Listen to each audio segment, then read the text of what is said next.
Iglesia, oremos por la predicación, por el momento donde venimos a escuchar a Dios a través de su palabra y donde el mensaje que Dios ha puesto en mi corazón, estoy seguro que Dios quiere hacerlo prosperar en nuestras vidas, porque su palabra es inevitable que suceda esto. Cada vez que me siento en el escritorio, en la sala de casa, realmente ando por todo lado ahí. No hay un lugar específico donde me pueda sentar donde haya menos bulla. Eso es lo que sí busco. A veces se pone complicado para poder concentrarme y pedir al Señor que me ayude a dirigir la enseñanza y poder escribirla. Siempre le pido al Señor que primero me hable a mí para poder entonces transmitir este mensaje a ustedes, pero siempre que preparo un sermón, siempre lo preparo con una increíble convicción de que Dios me está hablando, siempre. No tengo ninguna duda, no hay duda alguna, porque es su palabra. Y yo tengo una convicción de que su palabra es vida y que esa palabra siempre va a producir vida en nuestros corazones. Así que hoy estemos receptivos a esa vida que Él va a hablarnos a través de su palabra y que sin duda tiene un objetivo en nosotros, que es el perfeccionamiento del carácter del Hijo de Dios en nosotros. Hoy viniste a esta reunión, Dios te va a hablar porque Él quiere perfeccionar tu carácter en Él. Y esa obra de perfeccionamiento, pastor, ¿cuándo se concluye? Bueno, te tengo dos noticias. Hasta que Cristo venga o cuando partamos a su presencia. Inevitablemente, todos los días de nuestra vida, hasta el fin, tendremos esa misión en nuestra vida y en nuestros corazones de ser perfeccionados en Él. Y perfeccionados hoy entenderemos es que la vida de Jesús se manifiesta en medio de nosotros. Su carácter, su identidad, su pensamiento. Ese es el objetivo que Dios tiene para nosotros, sin duda alguna. Espíritu Santo de Dios, hoy nos hemos alistado, nos hemos preparado, a veces de forma muy automatizada. Nos hemos levantado, hecho nuestras rutinas y hemos llegado hasta aquí. Pero no nos permita, Señor, estar en automático hoy en esta predicación. No nos permita, Señor, normalizar la vida espiritual como si fuese simplemente algo que consumo, como otras actividades de mi vida. Este es quizás el momento más importante de toda mi semana. Un momento donde colectivamente me reúno con otros creyentes para recibir la palabra de Dios y escuchar lo que tú tienes para mí. Hoy, Señor, habla a cada uno de los que estamos en este lugar. Te necesitamos. Te necesitamos. Algunos con pruebas de salud, pero otros con una multitud de pruebas en el carácter, en su sexualidad, en su temperamento, en su vida personal, en sus finanzas. En fin, en el mundo habrá aflicción,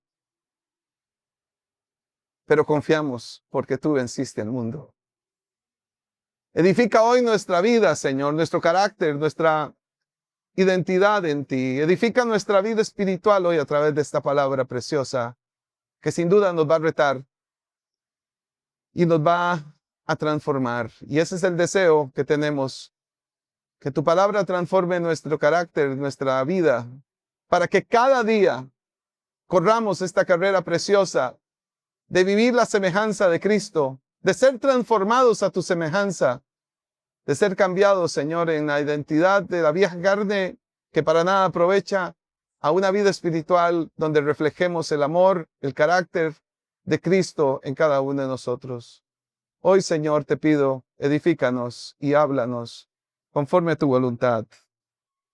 Amén. Bueno, hoy la predicación de esta mañana tiene un entorno con un lenguaje algo militar, porque así lo escogió el apóstol Pablo. Y entonces, como ilustración a la predicación de hoy, quiero contarles una historia. Algunos han escuchado hablar del famoso caballo de Troya. ¿Saben qué es el caballo de Troya?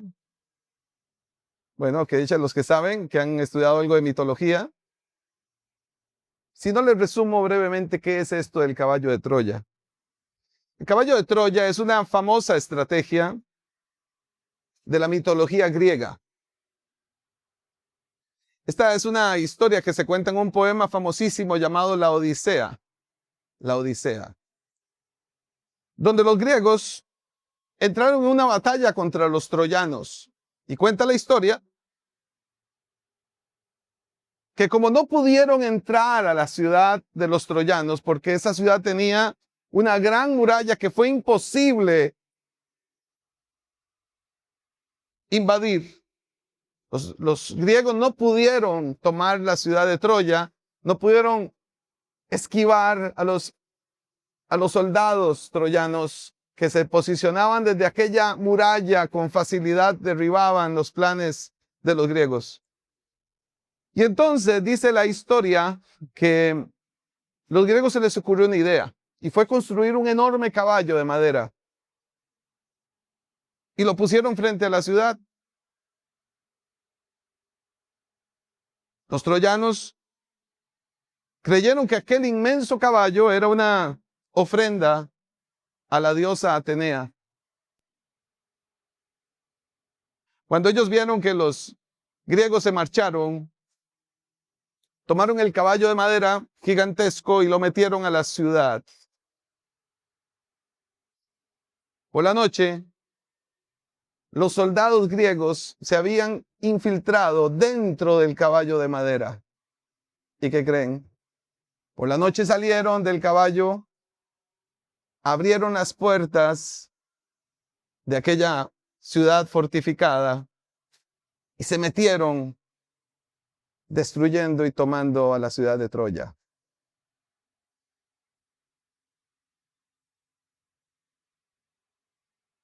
El significado de esta metáfora es sencilla.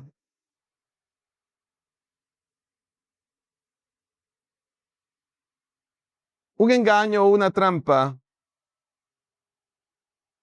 a veces es fácil introducirla en un lugar.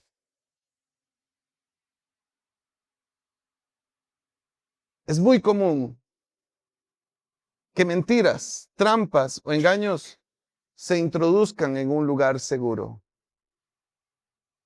En ocasiones creemos que nuestra mente es el lugar más seguro que tenemos. Pero la metáfora que traje hoy como introducción a este sermón es que muchas veces hay mentiras que se filtran en nuestra mente y que se convierten entonces en peligrosos mensajes ocultos que tenemos que aprender a combatir, a batallar. Porque una mentira que es creída como una verdad tiene un inmenso poder destructor.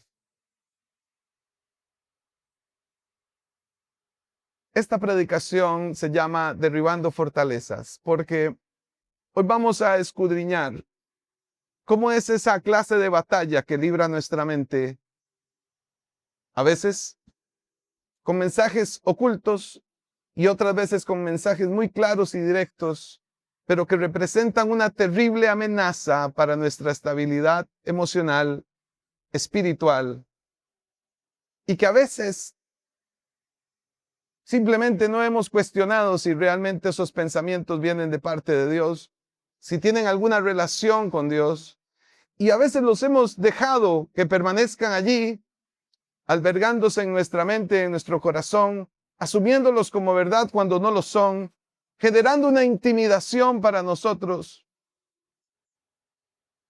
y no hemos sabido cómo pelear esa batalla. Hoy parte del objetivo de esta predicación es alertarnos en esta materia, entender cómo esto funciona, cómo el apóstol Pablo nos da hoy en la predicación un excelente ejemplo de cómo hacerlo, una advertencia de por qué tenemos que hacerlo.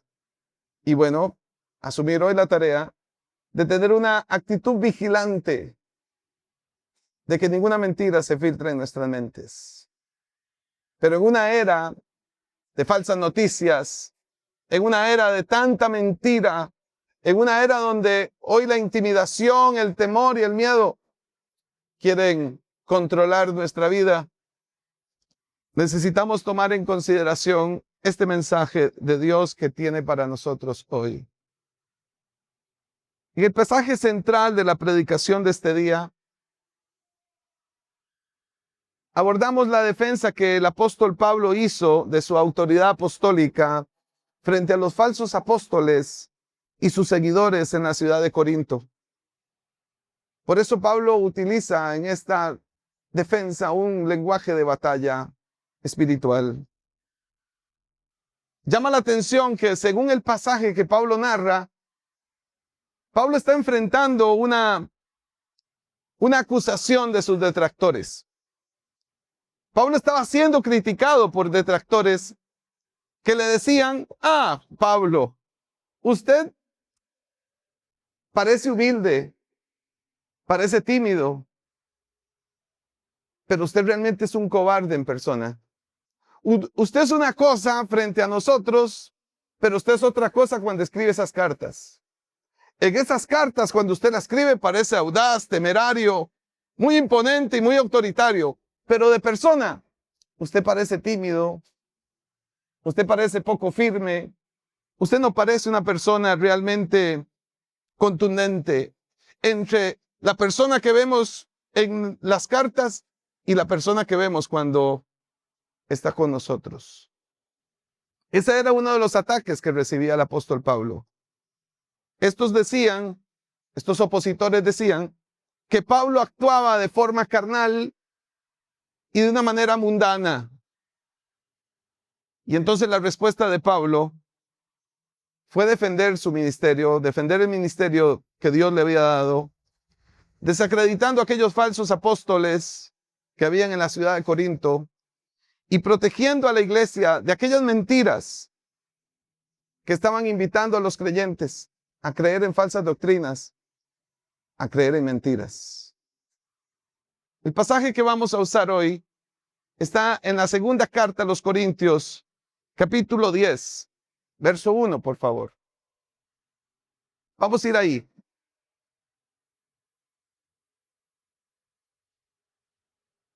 Y vamos a ver el desarrollo de la respuesta que el apóstol Pablo le dio a esos opositores. A esos que le decían: no, hombre, Pablo, usted es una cosa de persona, pero ya viéndolo por lo que usted escribe y como es usted lo que pasa es que es un interesado. Usted es un mentiroso, usted es un tímido, usted es un timorato. Y vamos a ver cómo les contestó Pablo. Segunda carta a los Corintios, capítulo 10, verso 1. Leo para ustedes en Nueva Versión Internacional. Pablo dice: por la humildad y la bondad de Cristo, yo, Pablo, apelo a ustedes personalmente. Yo mismo que, según dicen, soy tímido cuando me encuentro cara a cara con ustedes, pero atrevido cuando estoy lejos. Les ruego que cuando vaya no tenga que ser tan atrevido como me he propuesto ser, con algunos que opinan que vivimos según criterios meramente humanos. Pues aunque vivimos en el mundo, no libramos batallas como lo hace el mundo. Las armas con las que luchamos no son del mundo, sino que tienen el poder divino para derribar fortalezas. Destruimos argumentos y toda altivez que se levanta contra el conocimiento de Dios, y llevamos cautivo todo pensamiento para que obedezca a Cristo. Los opositores del apóstol Pablo, es más, una tarea pastoral. Lea toda la segunda carta a los Corintios, te vas a dar cuenta de cómo se opusieron a Pablo.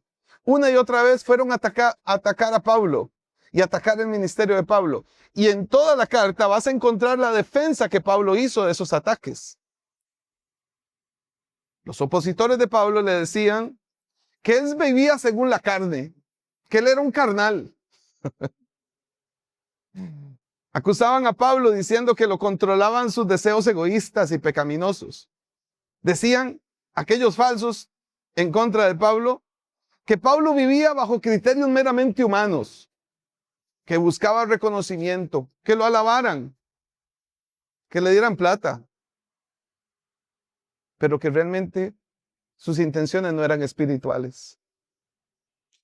Pero si leemos con detenimiento, Pablo entonces hace una defensa de esas calumnias que se levantaban contra él. Pero no lo deja solo en los opositores, sino que capacita a la iglesia para comprender que esa oposición es real. Que cuando nos dedicamos a hacer el reino de Dios, siempre se va a levantar oposición. Hoy hace 8 les decía cómo Jesús, al hablarle a los apóstoles acerca del sufrimiento y la aflicción que produce el mundo, Jesús tenía una relación didáctica, porque estaba preparando el corazón de los discípulos para que no tomaran por sorpresa el sufrimiento.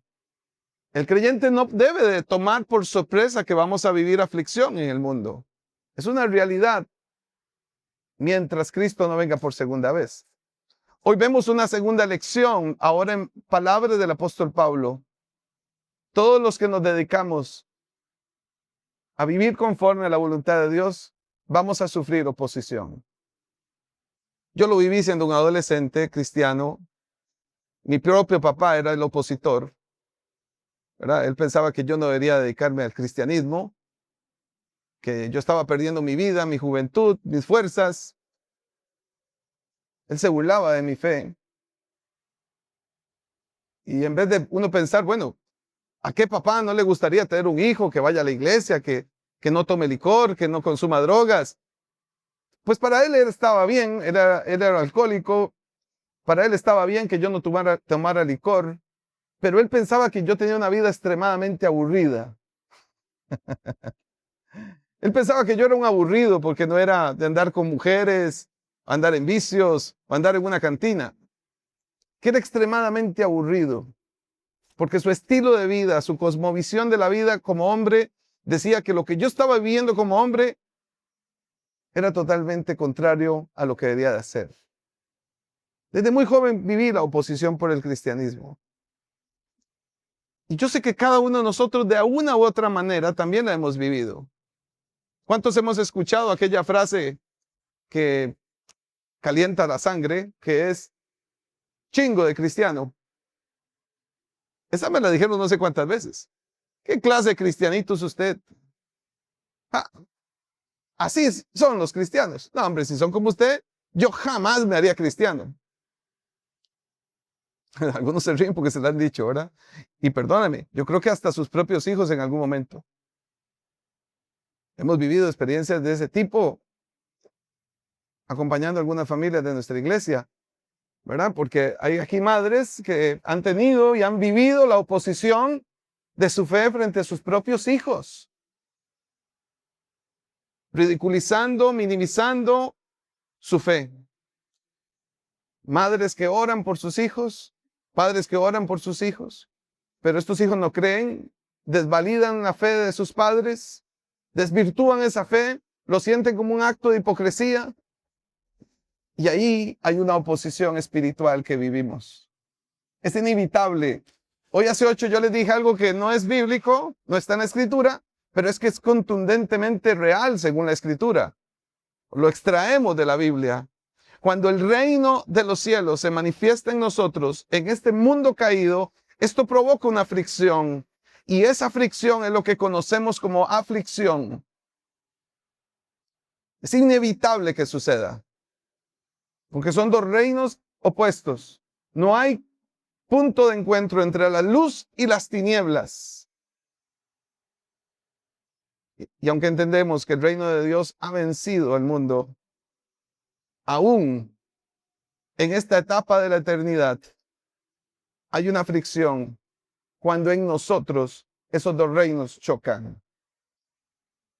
El apóstol Pablo vivió oposición, y una oposición voraz, no superficial, una terrible persecución de ataques. Incluso, noten este pasaje, lo tildaban de tímido. y que muy valiente en las cartas, pero de persona como cualquier otro. Por eso lo atacaban también. No solo el mensaje, sino al portador del mensaje. Al igual que Pablo, todo creyente le corresponde vivir la oposición de su vida de fe. Y no tengamos miedo por esa oposición. No nos avergoncemos del evangelio por causa de esa oposición. Nuestra vida de fe vivirá experiencias y momentos de oposición contra la voluntad de Dios en nuestras vidas. Por eso Pablo dice que aunque vivimos en el mundo, no libramos batallas como lo hace el mundo. Es cierto, completamente cierto. La forma en cómo un creyente pelea esta oposición no es la misma manera y no puede ser la misma manera en cómo el mundo pelea sus propias batallas. La forma en cómo el creyente pelea las batallas en este mundo es diferente.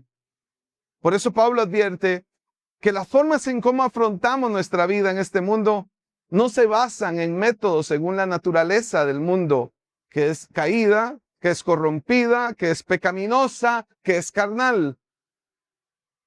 El discípulo o la discípula de Jesucristo debemos de estar debidamente armados para la batalla que libramos en este mundo. No con las armas que usa este mundo, más bien con las armas espirituales que el Señor nos ha dotado. Pero hay algo que el Espíritu Santo nos está diciendo a través de esta predicación. Y es que sí hay una batalla que librar. No es cierto que no hay batalla. Es una batalla constante, sin tregua, donde el enemigo que tenemos no tiene contemplación, no tiene paciencia con nosotros. Quiere nuestra destrucción, nuestra perdición. Desea maldad constante contra nosotros. Hoy yo percibo con una dramática preocupación la ignorancia con la que muchos cristianos viven sobre esta batalla espiritual. Piensan que eso es para el pastor.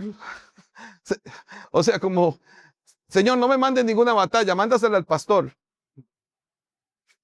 Dios mío, santo. O algunos piensan erróneamente, no, batallas tienen aquellos, ¿verdad? Hoy, Toño, Carlitos, que andan allá metidos en esa montaña. Nosotros aquí sentados, ¿cuál batalla tenemos? Minimizamos las batallas de los demás o minimizamos nuestras propias batallas y cometemos un terrible error con eso, porque las estamos ignorando.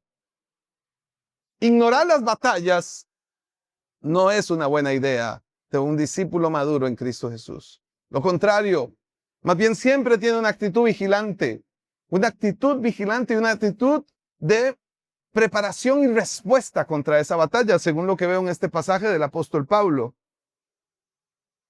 Y entonces esto me lleva a una pregunta que el Espíritu Santo quiere que nos planteemos hoy aquí, sin duda.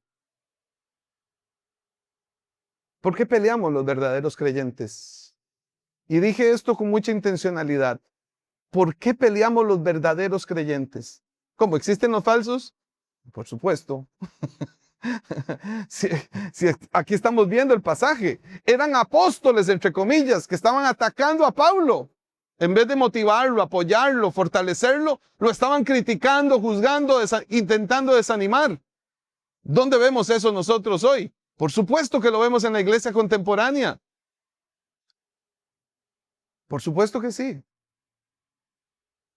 Ataques van y ataques vienen dentro de la misma iglesia, imagínense. Por supuesto que no podemos ignorar. No estamos aquí para juzgar ministerio, ni persona, ni gente. Pero no podemos ignorar que la mentira, desde el primer siglo hasta hoy, se ha introducido en la vida de la iglesia. Y que la iglesia de hoy no está exenta de las mentiras. Imagínense, si somos la era por excelencia de falsa comunicación, de noticias falsas, ¿usted cree que la iglesia está exenta de esto? Si lo vemos desde el primer siglo, según el texto bíblico, ¿no lo estamos viviendo hoy? Por supuesto que sí. Hoy hay una generación dentro de la iglesia cargada de mentiras.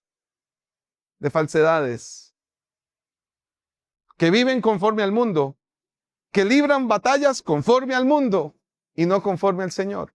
Por eso Pablo advierte, la iglesia, el creyente verdadero, el creyente que realmente conoce a Cristo y se rindió a Cristo, no pelea las batallas de su vida conforme lo hace el mundo. Lo pelea de una forma diferente. Hay una pelea distinta que tenemos que hacer.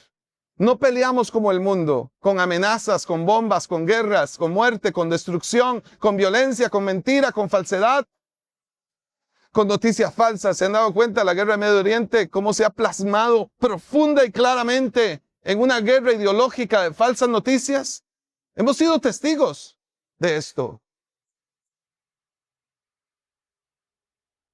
Unas son las noticias que vienen de Washington, otras las noticias que vienen de Teherán. Una lucha ideológica en medio de una guerra física, basada en mentira, en desinformación.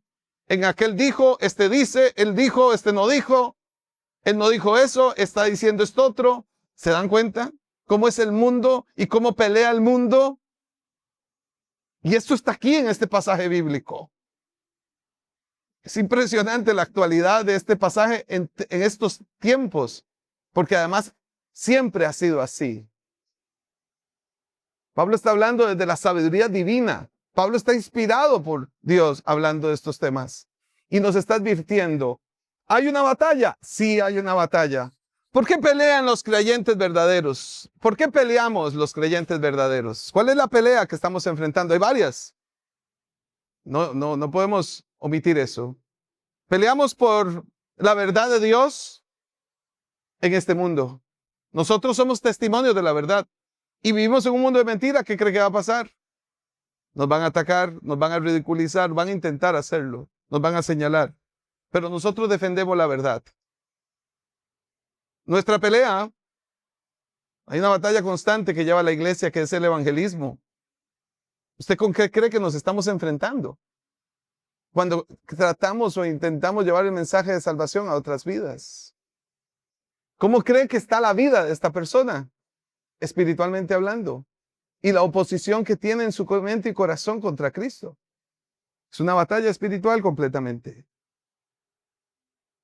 Batallamos contra la apatía del mundo para que la gloria de Dios sea manifiesta. Por eso es maravilloso que la iglesia se reúna a cantar como lo hicimos hoy, porque estamos dando gloria a Él en este mundo de oposición espiritual. ¿Lo ven? Igual cuando lo haces en tu casa. Hay testimonios de hermanos, hermanas aquí que viven en casas donde nadie es creyente, solo ellos. Y ellos mismos cuentan sus experiencias de oposición. No pueden poner música cristiana, no pueden poner alabanza, no pueden orar, no pueden leer la Biblia en voz alta, porque son juzgados, señalados, criticados y a veces amenazados o violentados. En fin, ¿hay oposición? Por supuesto. ¿Hay batalla? Por supuesto. Y estoy hablando en el plano exterior. Ahora piensa en el plano interior. Nuestras batallas contra el pecado, contra la tentación, contra la inmoralidad, contra los deseos carnales.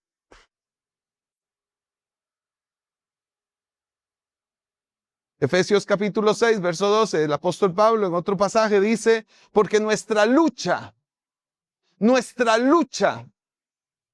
es contra seres humanos, sino contra poderes, contra autoridades, contra potestades que dominan este mundo de tinieblas con fuerzas espirituales malignas en las regiones celestiales. Pablo nos dice en este pasaje, hay una verdadera lucha y es una lucha de orden espiritual. No puedes pelearla con las armas carnales. Por más bombas o guerras, no vas a vencer los poderes de las tinieblas. No es con armas nucleares, no es con hombres poderosos de este mundo, no es con fuerza económica, porque no es una lucha material, es una lucha de orden espiritual. Es contra fuerzas malignas. Piénsalo. ¿Cómo puedes matar con una bomba a un demonio? Si son de orden material y orden espiritual. No puedes combatir una pelea material, una pelea espiritual con las armas materiales. Las armas de este mundo nos sirven para la lucha que está en el plano espiritual. Es lo que Pablo nos está diciendo en el pasaje. Por eso dice Pablo, le recuerdo 2 Corintios 10, verso 4. Las armas con las que luchamos no son del mundo, sino que tienen poder divino para derribar fortalezas. Piense por un momento, ¿cuáles son las armas del mundo? Sabiduría diabólica, los chismes, las divisiones, la falta de perdón es una terrible arma demoníaca. La manipulación, la mentira, el engaño, la violencia, la fuerza, la agresión, terribles armas de este mundo. Pero nosotros los creyentes debemos de usar estas armas espirituales que habla Pablo aquí, porque dice Pablo que tienen poder divino. Qué inspirador. Que las armas espirituales tienen poder divino. No es un poder cualquiera. Están cargadas de poder divino. Y dice que esas armas poderosas en Dios sirven para derribar fortalezas en el pensamiento humano y argumentos falsos. Estrategias diabólicas, clásicas, que Satanás usa para controlar al incrédulo y para intimidar al creyente. Por supuesto que debemos de hacer una separación de conceptos aquí, porque no es la misma estrategia que Satanás usa para el no creyente que para el creyente. Ya no tiene el mismo nivel de influencia, no tiene el mismo poder de dominio, no puede acecharlo de la misma manera. Ya nosotros no estamos controlados por el espíritu de mentira. Nosotros tenemos al Espíritu Santo y Él nos guía a la verdad. Por eso la lucha es distinta. Pero debo de reconocer que en el caso del no creyente está completamente dominado por estas fuerzas y fortalezas espirituales.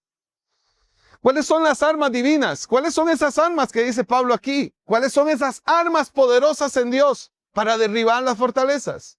Bueno, según el Nuevo Testamento lo vemos así.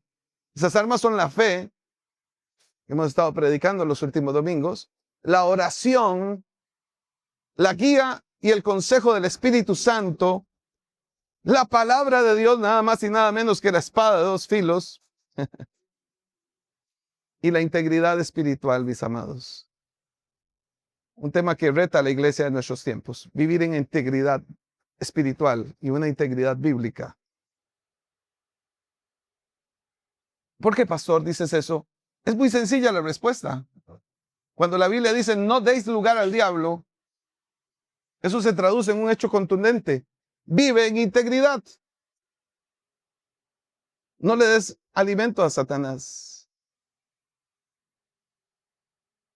Vive en integridad. Y Satanás no vendrá a acusarte en tu mente. No va a poner pensamientos de acusación sobre ti. Vive en integridad. Y harás huir a Satanás.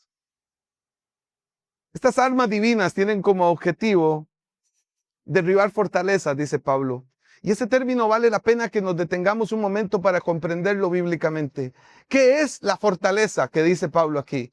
¿Por qué Pablo usa el término fortaleza? En Corinto, como en la mayoría de las ciudades griegas, había una acrópolis. ¿Saben qué es acrópolis? Una ciudad alta.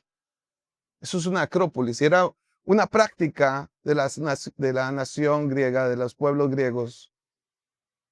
¿Qué había en esa ciudad alta? La ponían casi siempre en una colina elevada. Ahí estaba la acrópolis. Este era un recinto que estaba fortificado, por supuesto, porque adentro de ese recinto estaba lo más valioso de la ciudad. Entonces tenían que montarle una muralla alrededor de esa ciudad. Montaban ese recinto. Se construía sobre una colina con la cual se usaba una fortaleza defensiva. ¿Para qué?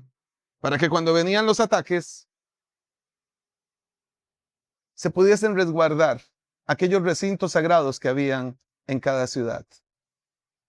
Casi siempre en esa acrópolis estaban los templos paganos y estaban todos los materiales de sus divinidades, y esos los tenían acordonados con una muralla para evitar que los enemigos pudieran ingresar. Cuando Pablo usa ese término fortaleza, está pensando en ese tipo de edificación. Pero ¿qué relación tiene eso con la vida espiritual? Pablo usa el término fortaleza aquí, haciéndonos entender que en nuestra mente a veces sucede cosas similares, que en la mente de un no creyente sucede eso, que en la mente de un no creyente está tomada literalmente por argumentos, por razonamientos, por formas de pensamiento, por ideologías que lo controlan, que lo alejan de la verdad, que le impiden conocer la verdad, que no pueden acceder a la salvación. Pero que también esas fortalezas son intentos espirituales demoníacos que tienen como objetivo llegar a nuestra mente para llenarnos de temores, inseguridad, desconfianza, incredulidad, para persuadirnos de mensajes contra la Escritura y contra Cristo. Un momento propicio que sucede esto en la vida de un cristiano es cuando vivimos momentos de aflicción. Los momentos de aflicción, como lo he venido enseñando en las últimas semanas, son momentos propicios donde tenemos que estar muy claros espiritualmente. Porque cuando estamos enfrentando momentos de angustia, de aflicción, de dolor, nuestra mente, bioquímicamente y emocionalmente, sufre una transformación. Y en esa transformación nos volvemos más sensibles para creer, pensar mentiras antibíblicas, quitando nuestra concentración del Señor y de su verdad. La aflicción nos lleva a un punto de comenzar a repensar, y en ese repensamiento podemos llegar a los bordes de nuestra fe y comenzar a desconfiar del amor de Dios, de su poder, de su gracia, de su cuidado, de su providencia, de su sostenimiento en nuestras vidas. Es cierto. Hoy los científicos lo han reconocido. Una mente estresada, bioquímicamente hablando, cargada de cortisol, que es una de las hormonas del estrés, genera un daño sistemático en todo nuestro organismo. Hoy algo que está acechando el cuerpo de las civilizaciones modernas, de las sociedades modernas, y es esta enfermedad colectiva de exceso de cortisol, de esta hormona en nuestro cerebro. Eso es hablando teóricamente, hablando clínicamente, pero hablando espiritualmente. Cuando nosotros pasamos momentos de aflicción, somos más susceptibles a dejar de confiar y de creer en la obra de nuestro Señor. Pero póngase a pensar por un momento. Si en el momento de aflicción es el momento cuando me alejo del Señor, es cuando nuestra fe comienza a tambalear y a enfriarse, ¿cómo crees que vamos a enfrentar la aflicción? ¿Qué dice la lógica espiritual de cómo deberíamos de enfrentar un momento de aflicción? La lógica espiritual dice que es el momento cuando más fortaleza espiritual deberíamos estar experimentando y viviendo. Porque es el momento donde más vamos a ser atacados y donde nuestra mente puede escurrirse en pensamientos contrarios a la obediencia de Dios. Pablo advierte entonces en este pasaje que las armas carnales no pueden luchar con éxito ante esas fortalezas, porque son de orden diferente. Solo las armas poderosas en Dios pueden destruirlas. Y por eso me gusta la forma en cómo Pablo habla. Hay que derribarlas. Hay que destruirlas. No hay que negociar con ellas. No hay que perder el tiempo con ellas. Los creyentes enfrentamos una batalla que no es física. Es más bien mental. Y bajo el contexto de este pasaje, esa batalla se teje en medio de argumentos antibíblicos, filosofías anticristianas, pensamientos falsos sin verdad que se levantan contra el conocimiento de Dios en este mundo. Todas esas fortalezas y argumentos falsos tienen un objetivo común. En el caso del no creyente, que no crea en Cristo. Y en el caso del creyente, hacernos desconfiar de Él.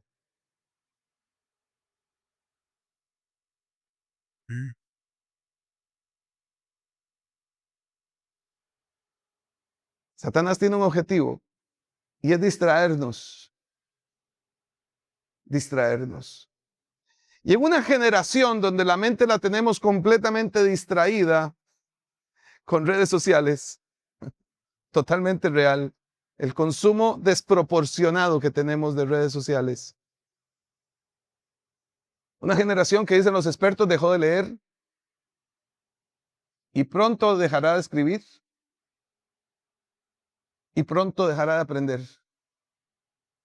¿Y qué cree que le va a pasar a esa generación? Ay, pastor, ya va otra vez con el mismo cuento. Usted es un contra redes sociales y por eso es que usted dice eso siempre. Sí, claro, porque he encontrado que esta es una estrategia demoníaca en nuestra generación. Si hay una forma en cómo Satanás ha logrado distraer al creyente moderno,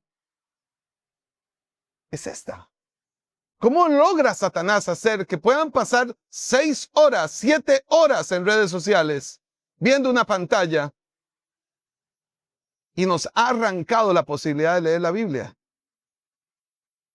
Dígamelo, explíquemelo por favor alguien aquí. ¿Cómo podemos pasar 6 horas viendo redes sociales al día y no leer 15 minutos la Escritura? Dígame si no es una estrategia. Dígame si no es una forma de distracción. ¿Lo ven? Entonces, según lo que vemos aquí, esta es una fortaleza de nuestra generación. ¿Por qué?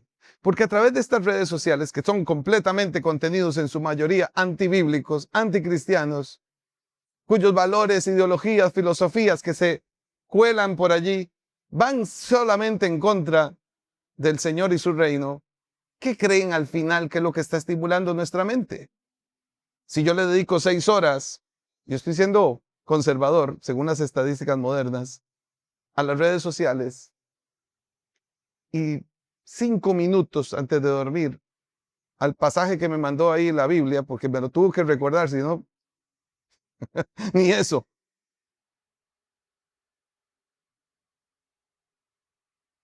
¿Qué crees que va a permanecer en mi corazón? ¿Qué crees que va a permanecer en mi mente? No hay forma de que yo pueda decir, no, yo tengo el yelmo de la salvación, yo puedo ver lo que quiera por redes sociales, que a mí eso no me va a tocar. No, mi querido hermano, no nos engañemos. No estamos aquí en esta predicación para eso. ¿Qué contenido veo? ¿A qué estoy dedicando? ¿Cuál es el juego del algoritmo en mi mente? ¿Qué es lo que quiere que yo vea? ¿Cuál es su objetivo?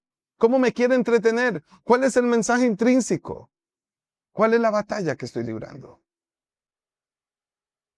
Pablo dice que no podemos distraernos con argumentos falsos y mentirosos. Por eso él dice en el verso 5, destruimos argumentos y toda altivez que se levanta contra el conocimiento de Dios y llevamos cautivo todo pensamiento para que le obedezca a Cristo.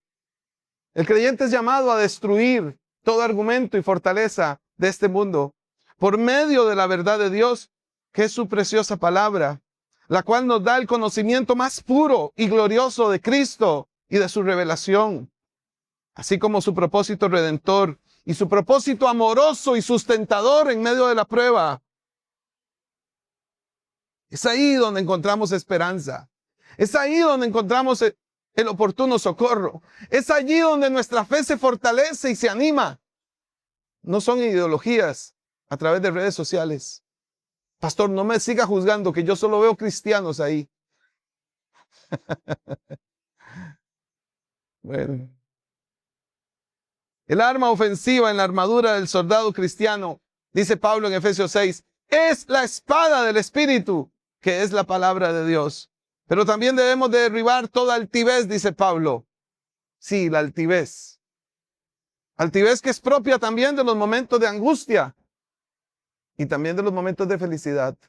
Esa soberbia que a veces viene a nuestro corazón, ese orgullo falso y pecador con el que afrontamos nuestras pruebas. Esa arrogancia es un pecado muy sublime, muy camuflado, que nos hace creer que dependemos de nuestras capacidades, de nuestro intelecto, de nuestro título, de nuestros recursos económicos. Esa autoexaltación de las generaciones, esa justicia propia como pecado. Y dice Pablo, todo esto tiene que ser derribado, pues se oponen al conocimiento de Dios en nuestras vidas. Todo lo que se oponga al conocimiento de Dios se debe derribar en nuestras vidas. Y por tanto, el consejo de Pablo es no alimentarlo, es derribarlo, es destruirlo. Así, con ese lenguaje militar que usa Pablo aquí. Y entonces el desenlace, y llevemos cautivo, otro lenguaje militar, todo pensamiento para que obedezca a Cristo. Llevar cautivo nuestro pensamiento implica separar aquellas fortalezas, argumentos y la altivez antibíblica que sale de nuestra naturaleza carnal, quitar eso y colocar el pensamiento de Dios en nuestra vida. Hombre, pastor, pero eso está. Explíqueme un poco más eso porque me estás pidiendo algo que es bastante retador. Bueno, primero, no soy yo, es Pablo. Dejemos claro que es el consejo de Pablo aquí, no he salido del consejo de Pablo. Pero ¿cómo se hace esto? Sí, mis queridos hermanos, tenemos que tomarnos las cosas un poco más serias. A veces veo que esta generación de creyentes que tenemos hoy somos muy superficiales en la interpretación de las batallas espirituales. Claro, porque por años nos enseñaron esto de estar peleándonos contra los demonios y gritándole a los demonios. Pasamos de eso a esto otro. Nunca se habla de esto. Eso no existe. Eso es de los 80, pastor, ya eso ni predique de eso. Eso no predique de eso. Ignorar la lucha espiritual, las batallas espirituales, ignorar que existe un mundo espiritual, ignorar que existen armas espirituales, ignorar que tenemos que usar esas armas espirituales en nuestra vida cotidiana. Esa ha sido la gran estrategia de Satanás. Mientras nos entretiene y nos hipnotiza y nos anestesia con redes sociales. Sí.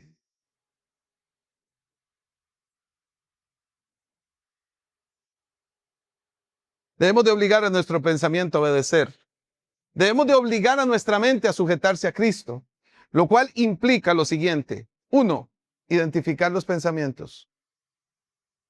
Identificar el pensamiento pecaminoso.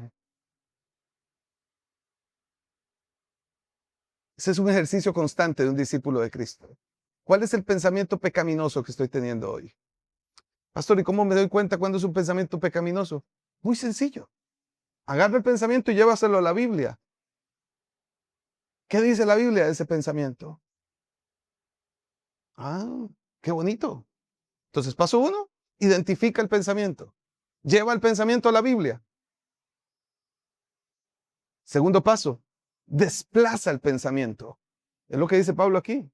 Llevemos cautivo, desplaza la mentira, deja de creerla. Eso es desplazar. Y el tercer paso, someter. ¿Qué significa eso, pastor? Someternos a la verdad. Es identificar el pensamiento pecaminoso, quitarlo y poner en su lugar el pensamiento divino, el pensamiento de Dios, su verdad, su verdad. Solo así podemos llevar cautivo todo pensamiento a la obediencia de Cristo.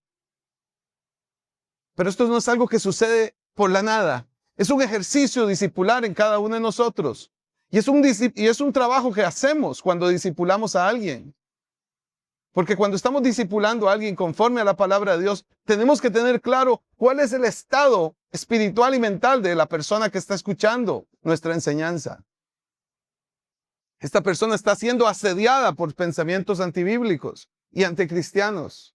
Por eso con amor, con oración, con paciencia, con fe y con su palabra es que discipulamos a otros.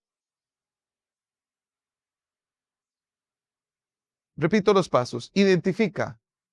¿Este pensamiento viene del Señor o viene del mundo? ¿Este pensamiento que tengo hoy viene del Señor o viene del temor? ¿Este pensamiento viene de mí o viene de deseos incorrectos a nivel sexual?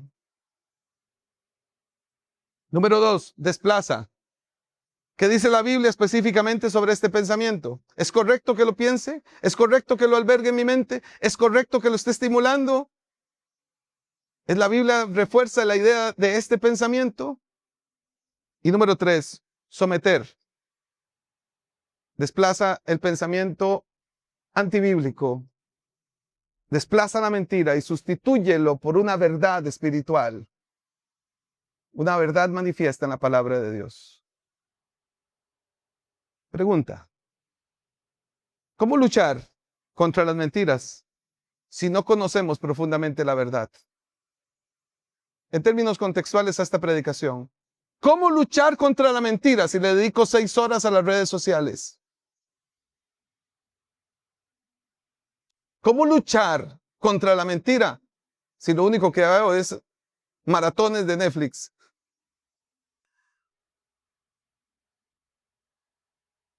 ¿Cómo luchar contra la mentira si no está la verdad en mí? Si no conozco la verdad. Algunos invitados que han estado viniendo van a decir, no hombre, este pastor hoy es un legalista, no cree en las redes sociales, no cree en Netflix, no cree en nada.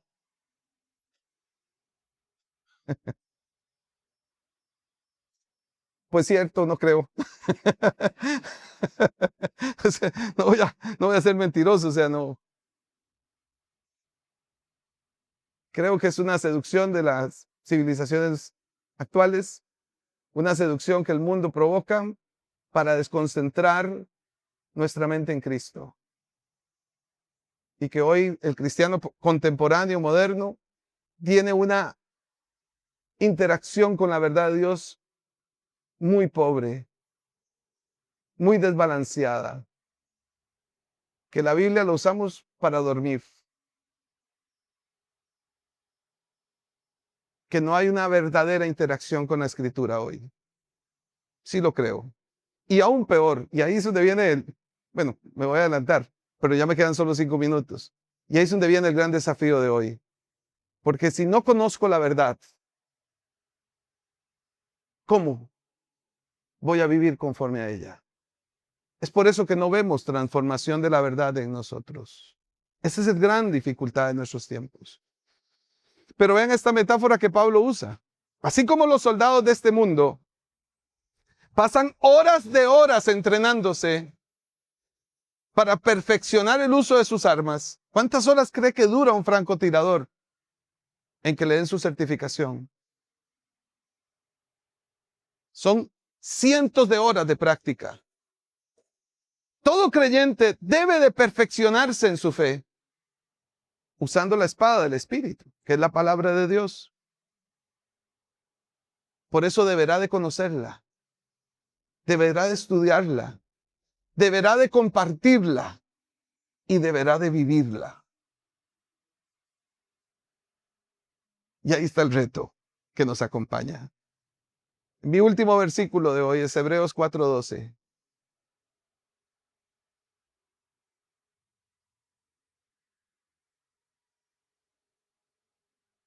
Sin duda, dice el escritor, sin duda, la palabra de Dios es viva, eficaz y más cortante que cualquier espada de 2 filos. Sigue el lenguaje militar. penetra hasta lo más profundo del alma y del espíritu, hasta la médula de los huesos. ¿Y qué hace? Juzga los pensamientos. ¿Qué hace? Juzga los pensamientos. ¿Ven el ejercicio que les pedí anteriormente? De hacer juzgar los pensamientos que tenemos para identificar si son pensamientos del mundo, del temor, de la inseguridad, de las mentiras, de la falsedad, de la incredulidad. Juzga los pensamientos. Ese es el ejercicio del creyente todos los días. Hacer que la Biblia, su palabra, la espada de dos filos, juzgue mis pensamientos y las intenciones del corazón.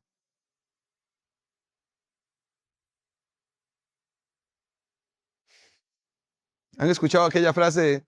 Yo estoy pensando hacer esto, pero quiero hacer otra cosa. Ah, intención del corazón. La palabra de Dios juzga, queridos hermanos. Esto nos dice que ella actúa como un juez, como un crítico experto, revelando nuestros pensamientos y acciones para saber si ellos están orientadas al Señor o están orientadas en los placeres de este mundo y la carnalidad y la banalidad. Ahí está. Algunos aportes pastorales finales. ¿Qué fortalezas mentales has identificado durante esta predicación? No, pastor, yo estaba pensando en lo que tengo que ir a hacer más tarde.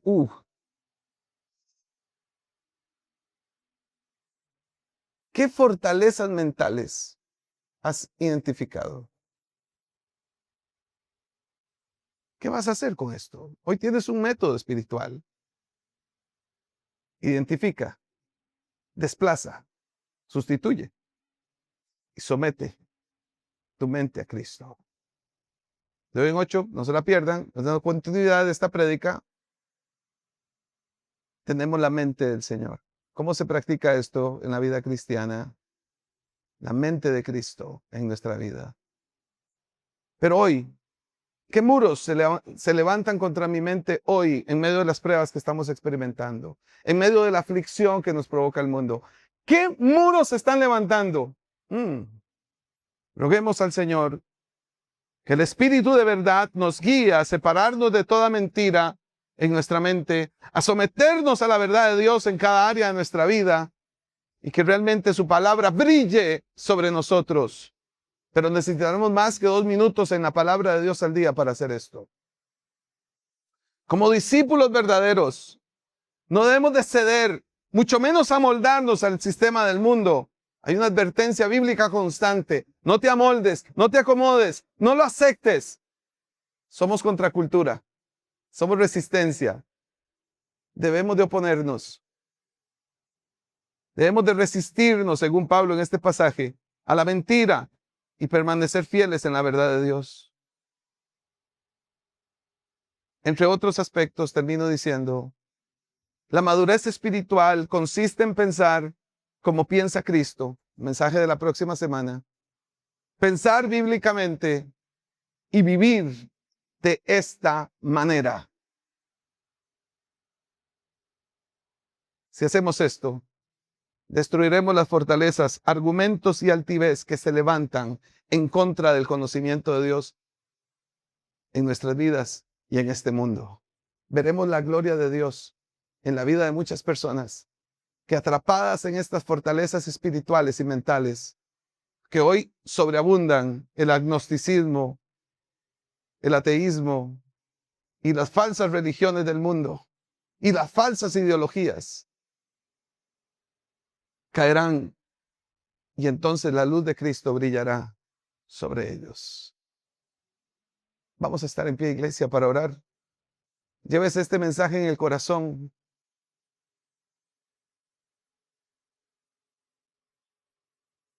Y ore conmigo en esta hora porque esta semana ha sido muy confrontativa para mí con este tema. He escudriñado y estoy escudriñando mi corazón,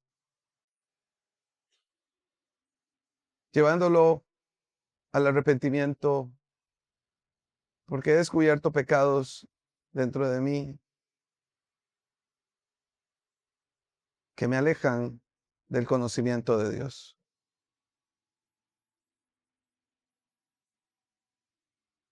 Esa es una verdad que debemos de explorar. Nuestra misión, como lo dije, es pensar como Cristo, es pensar bíblicamente y vivir de esa manera. Aunque hay algunos cristianos hoy que creen que es suficiente con ir al culto el domingo y ya. No, no es suficiente. Cristo quiere transformarnos y también quiere transformar nuestra forma de pensar. Y esas fortalezas que se apoyan sobre fósforos llamado orgullo, altivez, soberbia, autosuficiencia. Sí, porque detrás de esta apatía por lo espiritual hay una autosuficiencia terrible en nosotros, demoníaca, antibíblica. Esa apatía por lo espiritual, esa indiferencia. Sí, yo voy a culto, pero no me pida nada más. Sí, te tengo que pedir algo más, porque es insuficiente. Si realmente no llevas la Biblia a tu vida, o a la vida de cada uno de nosotros, que fue lo que el Señor me ha hablado esta semana, y nos transforma, no será suficiente. Si mi vida realmente no es un reflejo de lo que leo y lo que veo en su palabra, no será suficiente si realmente no hay una transformación. Y yo necesito ser transformado por el Señor.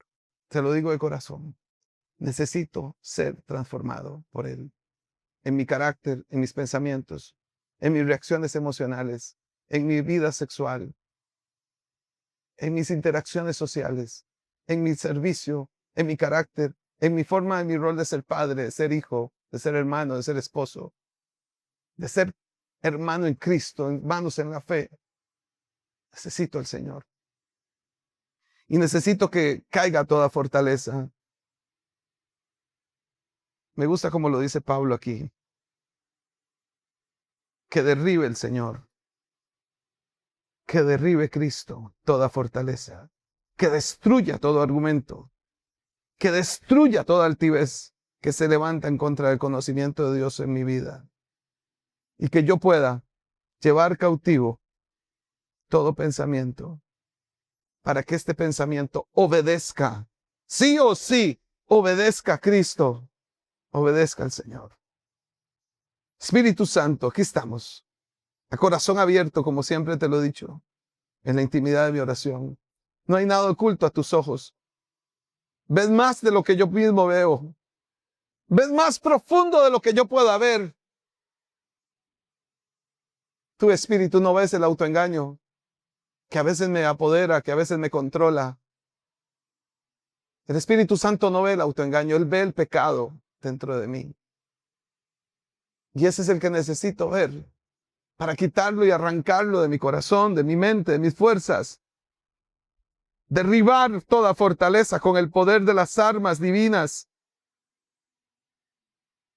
Destruir los argumentos que se levantan contra el Señor en mi vida. Y derribar toda altivez. Derribar el temor, la angustia, el miedo. Derribar la ansiedad. Y aprender a depositar mi vida en ti, Señor, en tus manos. En tu providencia, en tu voluntad. Aunque tu voluntad no sea la que yo quiero. Ayúdame, Señor, a entenderlo. No depende de que a mí me vaya bien, depende de tu voluntad. Depende de tu voluntad. Ayúdanos, Señor, a soportar. Ayúdanos a oponernos. Ayuda a que estas armas espirituales en Dios fortalezcan nuestra vida. Estas armas con poder divino nos fortalezcan espiritualmente. Nos animen. Ayúdanos, Señor. Aquel arma preciosa de la espada del Espíritu, que es la palabra de Dios, siempre esté en nuestras mentes y corazones para llevarnos a toda verdad.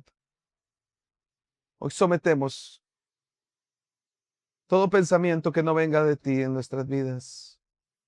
Sometemos todo pensamiento contrario. Yo anhelo tener la mente de Cristo y pensar como Cristo. Hoy, Señor, ayúdanos a llevar cautivo todos estos pensamientos para que te obedezcan a ti, mi Señor. Aún en los tiempos de aflicción y dolor, que mi mente no dispare inseguridad, temor, dudas, más bien que mi mente, Señor, permanezca anclada en tu palabra y en tu verdad. Porque pase lo que pase, venga lo que venga, tú eres mi promesa eterna de vida y salvación.